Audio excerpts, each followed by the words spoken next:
RFI Convida. Elcio Ramalho. O RFI Convida recebe hoje a professora de Direito Internacional da Universidade Federal do Rio de Janeiro, Carol Proner. Olá, Carol, muito obrigado pela sua presença aqui nos estúdios da RFI. Prazer estar aqui. Carol, você está aqui em Paris para participar de um encontro intitulado O Processo de Judicialização da Vida Política na América Latina e vai falar do caso brasileiro. Vamos lembrar que você é uma das autoras e coordenadoras deste livro, Comentários a uma Sentença Anunciada, o Processo Lula. Essa obra reúne 103 artigos de 122 juristas, professores, advogados que denunciam o julgamento em primeira instância do ex-presidente Lula, que, vamos lembrar, foi condenado a mais de 9 anos de prisão por lavagem de dinheiro e corrupção passiva. Mas vamos começar, Carol, falando primeiramente do tema, né, desse encontro que vai ser realizado aqui em Paris, que é o papel do judiciário na vida política brasileira. Na sua opinião, qual tem sido esse papel? Bom, Elcio, como todo mundo sabe bem, o Brasil vive uma crise política, uma crise econômica, os poderes todos, eles estão de alguma forma envolvidos nesse processo de como solucionar os problemas do Brasil atual, desde o impeachment contestado, né, da presidenta Dilma Rousseff. Então, executivo, legislativo, grande medida completamente comprometido com o processo de corrupção. Então, espera-se, tem uma expectativa muito grande do papel do judiciário na solução dessa crise. Então, há um protagonismo muito grande, uma expectativa da população sobre um poder que tem uma legitimidade de administrar a justiça.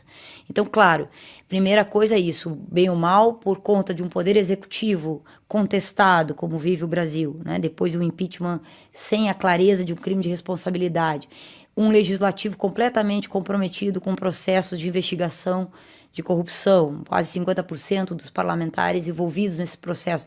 O judiciário recebe uma atenção maior por isso também. O direito, os juristas ou os professores e advogados envolvidos nesses processos relacionados a pensar democraticamente o país, tendo em vista que nós vivemos realmente uma crise sem precedentes.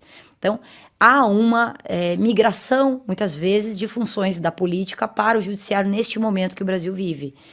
Isso não diz respeito ao fato de que a polícia precisa a política, melhor dizendo, precisa de um aspecto legal para se resolver muitos dos problemas que acontecem no país, notadamente em relação à corrupção? Não é o lugar natural da política estar no judiciário. Isso acontece justamente por conta desse momento de crise que nós vivemos. Então, a interferência entre poderes está acontecendo de forma frequente agora no país, a gente está vendo. E também temos o Ministério Público. O sistema de justiça como um todo vem atuando e muitas vezes se envolvendo em questões de política nacional de grande porte, né? O que nos interessa mais, e o que me interessa mais, como uma das organizadoras desse livro, é efetivamente o papel dessa Operação Lava Jato, que é uma operação de grande importância para o país, porque se pretende resolver os problemas de corrupção, chamam corrupção sistêmica, que vem de muito tempo, historicamente, do Brasil, mas que efetivamente há toda uma forma de atuação dessa Operação Lava Jato, e entre as quais, né, a concentração vamos dizer, do primeiro grau de jurisdição na figura de um juiz, de um magistrado que está na Comar, na cidade de Curitiba, e que é o famoso Sérgio Moro, né? Tornou-se famoso, apesar de ser um juiz de primeiro grau, quer dizer, suas decisões são sujeitas à revisão, obviamente, como qualquer sistema democrático de justiça. Tornou-se famoso porque ele acaba absorvendo a expectativa popular legítima de combate à corrupção sistêmica. Então, esse juiz, ele guarda em si a expectativa e a esperança de milhares de pessoas de que a corrupção pode vir a ser combatida e acabada no Brasil. Então, essa preocupação é muito grande, porque alguém que tem tanto poder de expectativa, ele tem que ter muita responsabilidade na sua forma de atuar. E neste caso da sentença contra o ex-presidente Lula, isso não aconteceu, na nossa opinião. Então, nós temos 122 pessoas especializadas na área do direito, das maiores universidades, professores das maiores universidades do Brasil, advogados qualificadíssimos, né, muito renomados, que em 10 dias se dedicaram a comentar a sentença proferida agora no dia 19 de julho, que é a primeira sentença contra o presidente Lula. Né? Agora, vocês falam, inclusive, de uma sentença anunciada, né? Na Sim. opinião de vocês, quais são, então, os elementos que justificariam, então, essa sentença feita, de uma certa forma, de maneira imparcial?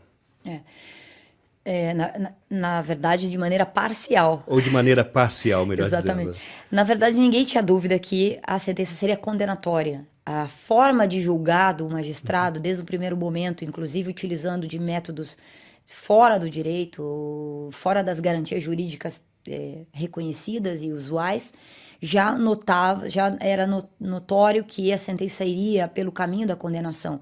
Então, é por isso que o título brinca um pouco com essa expectativa. Sabíamos que seria condenatória. Nós não sabíamos qual seria o fundamento, 230 e poucas páginas de sentença, o que ele diria nessa sentença. Isso não era sabido, obviamente, mas sabíamos que a sentença, sem dúvida, seria condenatória, assim como já imaginamos que serão as próximas também contra o ex-presidente Lula. Não surpreende, portanto, a condenação e surpreende, no entanto, a justificativa do juiz, que passa boa parte da sentença, da fundamentação da sentença, justificando suas atitudes excepcionais, dizendo que para combater a corrupção é preciso, sim, sustar ou ampliar um pouco a extensão interpretativa ou de aplicação do direito, porque estamos diante de uma situação excepcional, o país vive uma situação excepcional. Então, na verdade, ele admite o uso, digamos, um pouco mais extenso do direito para aplicar a convicção na hora de julgar, sem provas, mas com convicção. Isso é muito grave, né? Muito grave por muitas razões. E aqui, saindo um pouco da figura do presidente Lula, que podemos ou não estar de acordo com sua forma de governar, e aqui saindo um pouco da preferência ou não política por esse personagem histórico do Brasil, o que fica claro é que há toda uma seletividade política nesse julgamento. Em toda a Operação Lava Jato tem se demonstrado, nas delações premiadas, que tendem a praticamente forçar aquele que aceita fazer o acordo de delação premiada a falar certas coisas que interessam aos procuradores. Isso tem sido um escândalo. O Ministério Público, a Fiscalia, né? O Ministério Público tem também demonstrado pouca transparência na sua forma, na sua conduta. Isso é desconfortável para nós da área do direito. Não nos interessa ficar mundo afora denunciando o Judiciário e o Ministério Público até quando as coisas não estão bem claras.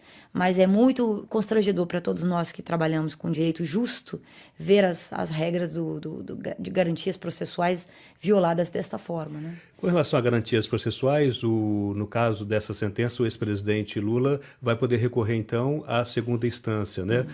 Vocês acreditam, digo você e as outras pessoas especialistas que trabalham com esse assunto, acreditam que o Tribunal de Segunda Instância vai poder ter um outro julgamento, uma outra visão da defesa do presidente Lula? Eu não tenho outra expectativa. Eu tenho certeza que o tribunal, aplicando a Constituição, o Código de Processo Penal, não terá outro caminho senão reformar essa sentença. Porque não, efetivamente, ela é uma sentença que compromete muito a forma de julgar do magistrado de primeira instância, porque não tem provas, né?